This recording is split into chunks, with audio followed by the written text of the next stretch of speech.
Hello बच्चों, आज हम लोग क्लास 7th और 8 इन दोनों में ये चैप्टर है और बहुत बेहतरीन और इम्पॉर्टेंट चैप्टर में से जिसका नाम है एक्सपोनेंट।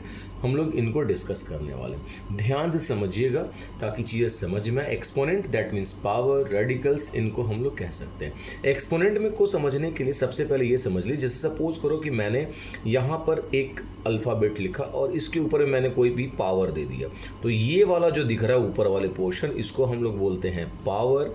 ये आपका पावर कहलाता है। और ये जो दिख रहा है ना, इसको बोलते हैं हम लोग बेस। ठीक है, तो ये बेस है और ये पावर है। एक चीज़ तो ये समझ में आ गया कि ऊपर वाले पार्ट को हम लोग पावर बोलेंगे और नीचे वाले को बेस बोलते हैं। ठीक है, अब ये देखिए, इनको बनाने का या इनको समझने का एक्सपोनेंट को वो कुछ लॉ है, कुछ रूल्स है जिनको आपको समझने होंगे। जैसे इसमें हम लोग फर्स्ट रूल की बात करते हैं। एक्चुअली हम फर्स्ट रूल को देख रहे हैं। तो फर्स्ट रूल में क्या है कि अगर मैंने लिखा x पे पावर m इंटू एक्स पे पावर n, आप देखिएगा कि यहाँ बेस सेम है। जब बेस सेम होता है तो पावर क्या हो जाता है, ऐड हो जाता है। ठीक है, किस में, मल्टीप्लिकेशन में। आप खुद सोचिए, जब आप किसी चीज़ को किसी चीज़ से मल्टीप्लाई करेंगे तो चीज़ें क्या हो जाएंगी, बढ़ जाएंगी। मल्टीप्लाई करने पर चीज़ें बढ़ेंगी, तो मल्टीप्लाई करेंगे लेकिन बेस सेम होना चाहिए, तो पावर क्या होगा, ऐड होगा। एग्जाम्पल्स के तौर पर समझिए आप कि अगर आपने 2 पे पावर 2 लिखा हो और 2 पे पावर 5 लिखा हो, तो ये बेस सेम है तो पावर क्या हो जाएगा, ऐड हो जाएगा। 5 और 2 7 हो जाएगा। चीज़ें समझ में आ रहा होगा। ये फर्स्ट रूल या फर्स्ट लॉ है एक्सपोनेंट का। एकदम जहन में रखिए, विद एग्जांपल्स खूब प्रैक्टिस करिए।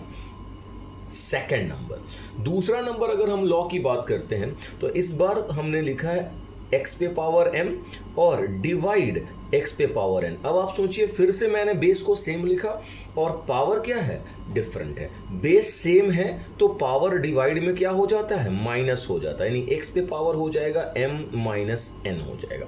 यानी इस बार पावर क्या हो जाएगा, माइनस हो जाएगा।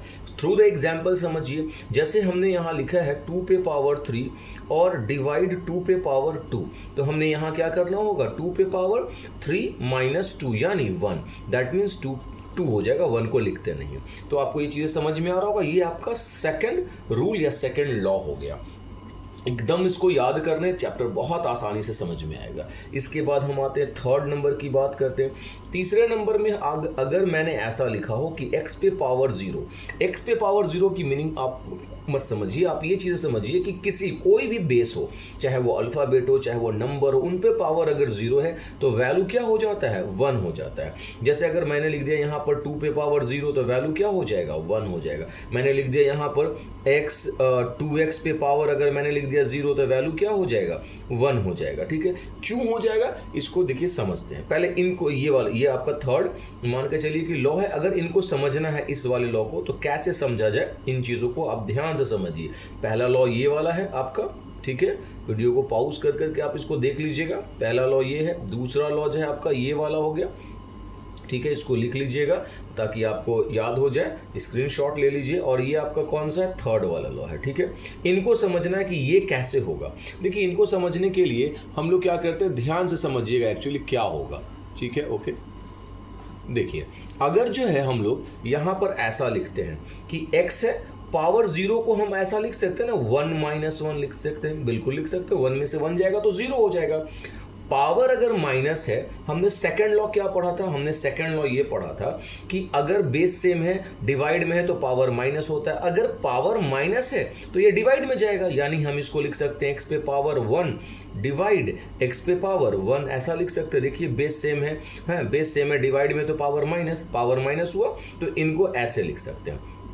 या फिर इनको अगर मुझे लिखना हो तो हम इस तरीके से भी लिख सकते हैं, ऐसा। देखिए, ध्यान से समझिएगा कि x पे पावर 1 बाई x पे पावर 1 ऐसा लिख सकते हैं। और ये दोनों सेम है तो कट जाएगा। कटने के बाद क्या आ गया, रिजल्ट 1 आ गया। इसका मतलब ये है कि अगर बेस कुछ भी हो, x की बात ही नहीं करते, बेस कुछ भी हो और पावर क्या हो जाए, 0, बेस कुछ भी हो पावर 0 तो वैल्यू क्या हो जाता है, 1 हो जाता है। आई थिंक ये थर्ड लॉ भी आपको समझ में आ गया होगा। अब हम लोग आगे की तरफ चलते हैं, है ना। नेक्स्ट लॉ की तरफ चलते हैं। तो हमने अब लिखना है फोर्थ लॉ। ठीक है, चौथे नंबर की तरफ चलते हैं। देखिए, अगर ऐसा लिखा जाए कि x पे पावर m है और इस पर भी पावर है, यानी पूरे होल पावर है, तो ये इस बार क्या हो जाएगा, मल्टीप्लाई हो जाएगा। यानी आप लिखेंगे x पे पावर एम एन यानी मल्टीप्लाई हो जाएगा। एग्जाम्पल के तौर पर समझिए, जैसे आप लिख लीजिए 2 के पावर 2 है और इसका होल पावर अगर 5 है तो इसको लिखेंगे हम लोग 2 पे पावर 10। ये 5 2 ज़ा 10 डायरेक्टली मल्टीप्लाई हो जाएगा। तो ये जो आपको दिख रहा है ये वाला आपको फोर्थ लॉ हो जाएगा। इसके बाद फिफ्थ नंबर में देखिए क्या हो जाएगा। फिफ्थ नंबर में हम ये समझ लीजिए क्या हो जाएगा एक्चुअली, जस्ट अ मिनट, कि अगर हम लिखते हैं x पे पावर -m लिखा, यानी इस बार पावर क्या है, माइनस में है, -m। m कोई भी नेचुरल नंबर हो सकता है, होल नंबर हो सकता है, जीरो भी हो सकता है, जीरो होगा तो 1 हो जाएगा। अगर ये माइनस में है तो ये क्या होगा, रेसिप्रोकल हो जाएगा, यानी ये पूरा का पूरा वैल्यू कहाँ आ जाएगा, 1 के नीचे आ जाएगा और पावर क्या हो जाएगा इस पर, m हो जाएगा। इनको आप समझ सकते हैं इस तरीके से। फॉर द एग्जाम्पल के तौर पे जैसे मैंने लिखा 3 पे पावर -2, इनको क्या लिखेंगे, 1/3 का स्क्वायर। चाहो तो होल स्क्वायर भी लिख सकते हो, 1 का स्क्वायर 1 ही होता है। चीज़ें समझ में आ गया। तो ये वाला आपका फिफ्थ लॉ हो गया। इसके बाद हम लोग जो है आगे की तरफ 6th लॉ में चलेंगे। पहले आप इसका स्क्रीनशॉट ले लीजिए।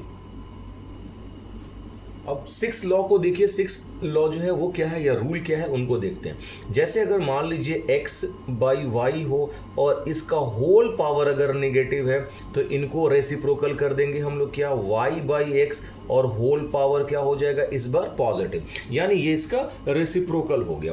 फॉर एग्जाम्पल के तौर पर समझ लीजिए अगर आपके पास 1/2 हो और इसका होल पावर -2 हो या कुछ भी हो सकता है माइनस में पावर, तो इनको हम लिख सकते हैं 2/1। 1 को लिखने की जरूरत नहीं है, तो 2 का स्क्वायर हो जाएगा, जिसको आप क्या लिख सकते हैं, 4, है ना, जिसको आप क्या लिख सकते हैं, 4 लिख सकते हैं एक्चुअली। तो यहाँ क्या हो जाएगा आपका 4। क्लियर है, ये आपका 6th लॉ हो गया। इसके बाद 7th नंबर, 7 लॉ को समझिए क्या है।